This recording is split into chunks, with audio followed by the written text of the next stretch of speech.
Hello, I'm Kevin McDonald, Professor of Applied Jazz Percussion at George Mason University, just outside of Washington, D.C. Today we're going to be taking classic big band grooves, classic big band beats, and we're orchestrating them in unique ways to add clarity, but not necessarily volume. A lot of times conductors, music directors want clarity from the drum chair, and a lot of times that's mistaken for volume, and we don't want that. We just want to add clarity. We don't want to add unnecessary volume. So the first groove we'll look at is the classic swing beat, time in the right hand on the ride cymbal, bass drum on all four quarter notes, hi-hat on 2 and 4. 1, 2, 1, 2, 3.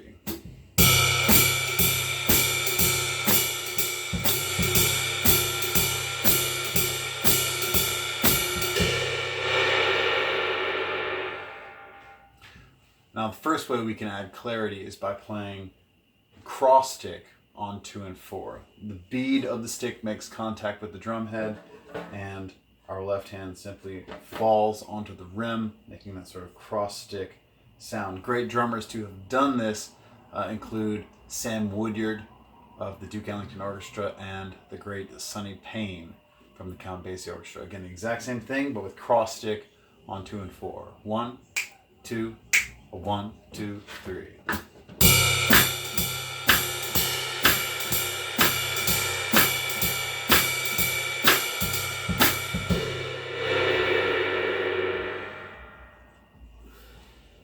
So if we go back in time a little bit, one of the drummers before Sam Woodyard in the Ellington band was the great Sonny Greer.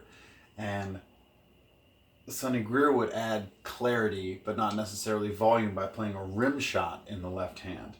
Now it's pretty particular. We're not hitting the center of the drum. We're only hitting a few inches inside. We're making contact with both the drum head and the rim at the same time.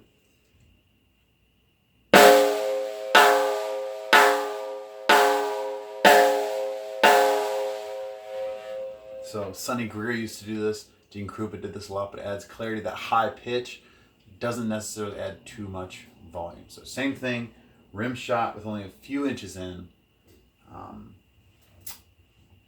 but same thing everywhere else. 1, 2, 1, 2, 3.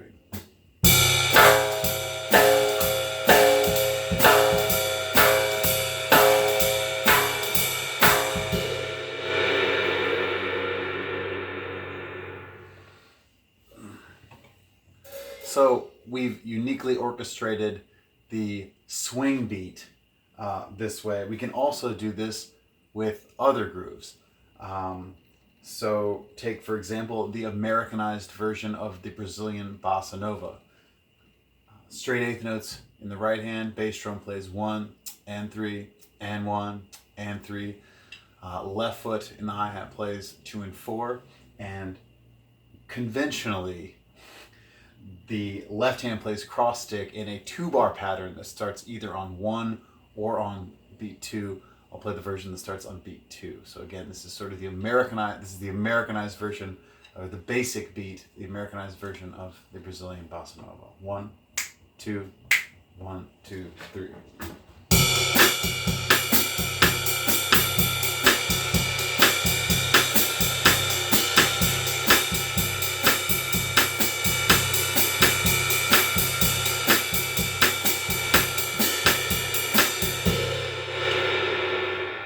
So one way, if we need to, one way we can add clarity but not necessarily volume is, instead of playing the hi-hat on 2 and 4, we can play the hi-hat on all 4 quarter notes.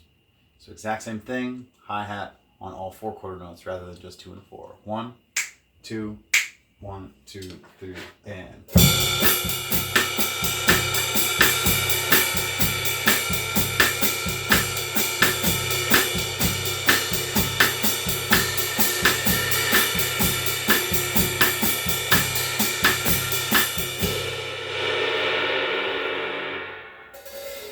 The other thing we can do is, instead of playing a 2-bar pattern in the left hand, we can simplify to a 1-bar pattern that focuses more on consecutive quarter notes.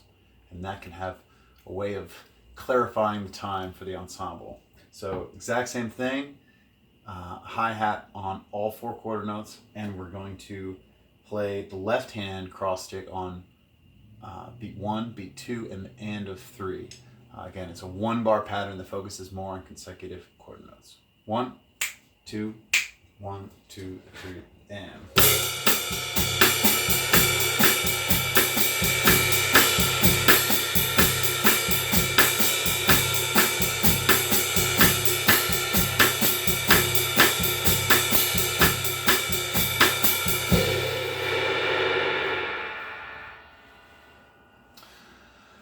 Again, I'm Kevin McDonald, Professor of Applied Jazz Percussion at George Mason University. Today we've been taking classic big band grooves, classic big band beats, and orchestrating them in unique ways to clarify time without adding volume.